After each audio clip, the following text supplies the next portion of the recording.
Microphone check 1 2 1 2. GSO TV coming right at you. We are here on the campus of North Carolina A&T. I felt like it will only be right. We about to wrap up Black History Month, and what better location to do it than right here on the campus of North Carolina A&T. Salute to all my Aggies. We are here in front of the Greensboro 4, a very historical, symbolic, definitely has very historical, symbolic significance within the struggle for equality for blacks. Y'all know the story, the Greensboro 4, the whole Woolworth sit-in. I'm here to ask a few questions. Black History Month, civil rights struggle. My question is, see, we got to take an honest look at history, people. And I think a lot of times we allow the dominant society or the mainstream society to tell us what progress means as far as the black community. And I'm here to make a statement that our history has been misconstrued. I'm here to say that, in my opinion, I don't think we've made any progress. I'm just gonna say it. As a black community, as a race of people as a whole, I don't think we've made progress. How could you say that, JG? How could you say we haven't made progress? First of all, let me say that the people involved in the civil rights movement, the movement for integration, were very bold, were very courageous. You know, I still salute them for what they did. But speaking on a contemporary level, I say that wasn't the right move. I say integration did not mean upliftment for the black community. How could you say that, JG? Look at us. Just look at us. We have to take an honest look at where we are. They were pushing for integration back in the day. They thought the integration would mean upliftment for the black community. It's 2020. I say the black community is in a far worse place as a whole, as a race, than we were back then. I would go so far as to say we haven't made any progress as a black community since the Marcus Garvey movement.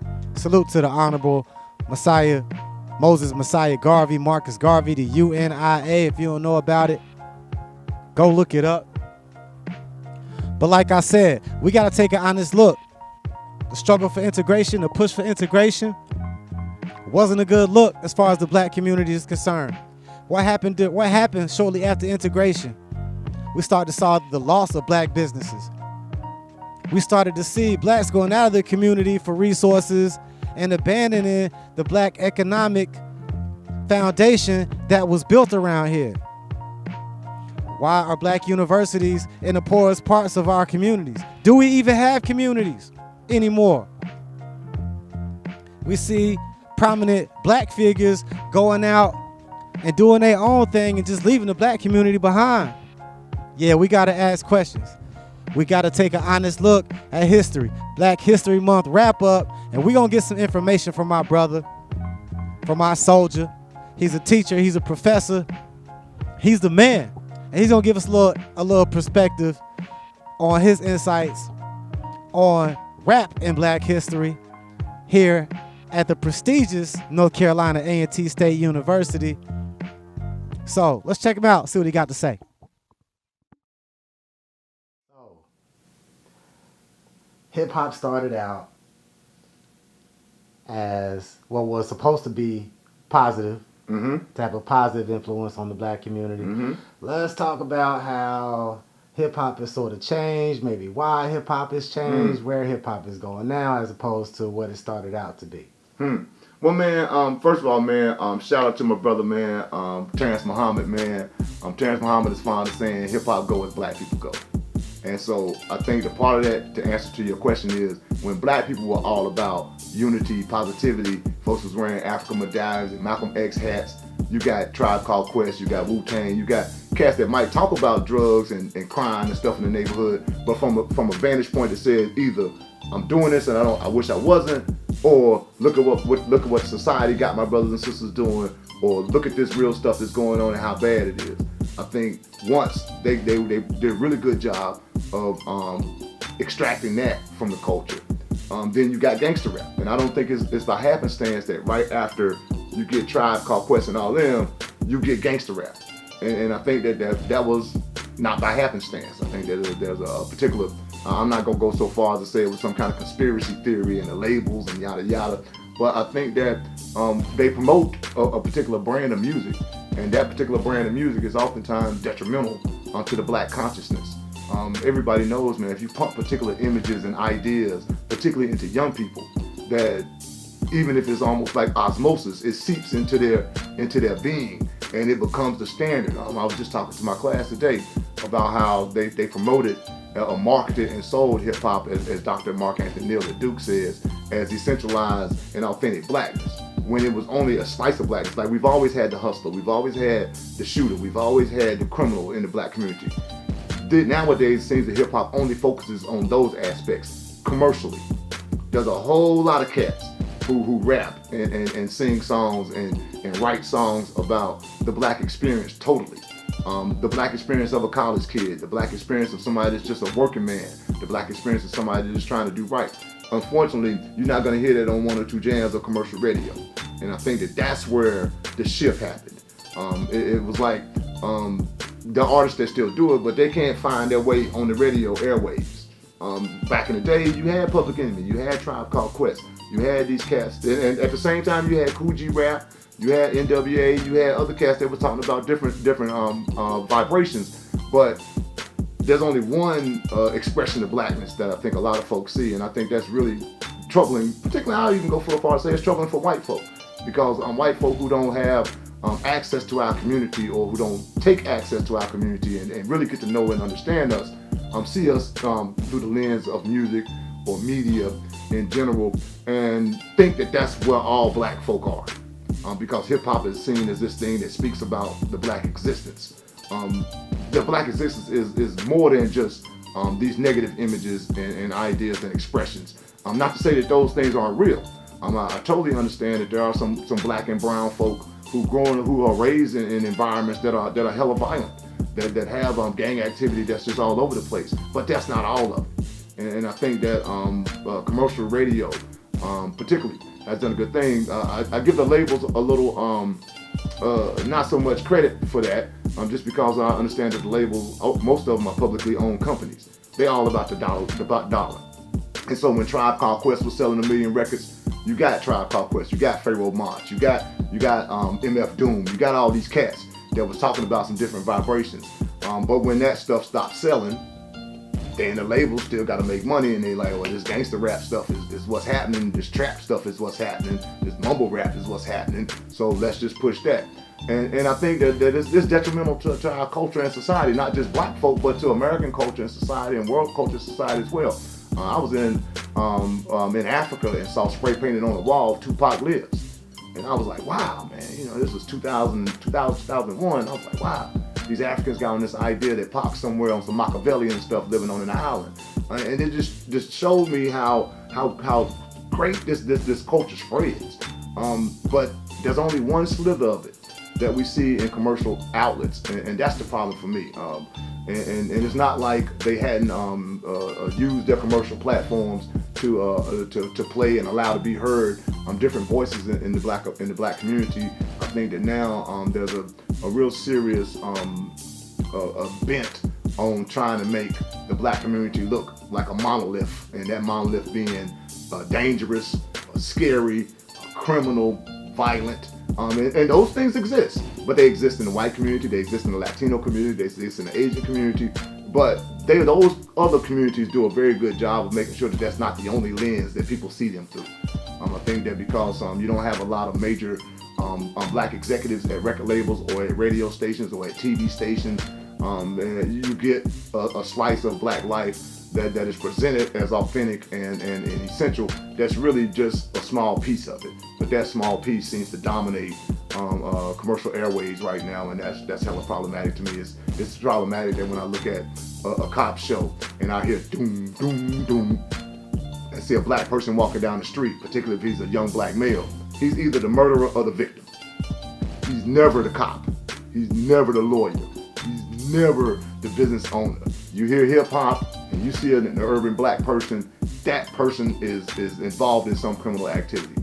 And I think that all of those machinations create a situation where folk get a wrong impression of the black community. And I think that some people absolutely want that to happen. And I think that then some of our youth then buy into this and think that my only outlet in life is this one particular slither of life that I see. And so if that's all you know, then that's what you're gonna do. Mm-hmm. Do you think that the way that hip hop or rap is being portrayed right now is being used against us, and is detrimental to our upliftment? I think, once again, commercial, I always try to distinguish not just the whole culture, but what we hear commercially, yes. I think that there's been a ton of cats. I was real sweet on Sci-Hi to Prince, and for the life of me, I couldn't figure out why Black History didn't get any radio play. I thought it was a dope album. I thought he had some real slick punches, some real slick lines. I thought the beats were straight. Here's a guy who's written for Common, Kanye West, so his bona fides inside the industry, people know who he is. But his album got zero commercial support. And I don't think that was because it wasn't good. I think it was because people who control those strings, those puppet masters, are trying to create a circumstance where folk think that black folk are one way. But we're not. We're varied and myriad people. We're beautiful and ugly, just like every other group of people. But our ugliness seems to be the thing that is commercially viable in American society particularly. But if you get outside America, if you listen to hip hop in Cuba, hip hop in Central and South America, or hip hop in some parts of Europe or in Africa, then you find a whole lot of revolutionary hip hop. You find people talking about social justice. You find people talking about what's going on in real life. Those outlets are still allowed commercially to do that. I think here it's a very small lens of the black community that we see commercially, and that's a problem for me, and I absolutely believe that it's detrimental to the whole culture itself. And I would also go so far as to say it's detrimental to American culture, not just us, because if you create a whole generation of shooters, just somebody gonna get shot, and they're not all gonna be black. And I'll be very interested to see what happens when that level of violence that we see oftentimes in the black community it leaves the black community and spreads into non-black communities. I guarantee you we'll start hearing and seeing a lot more different voices in hip-hop then.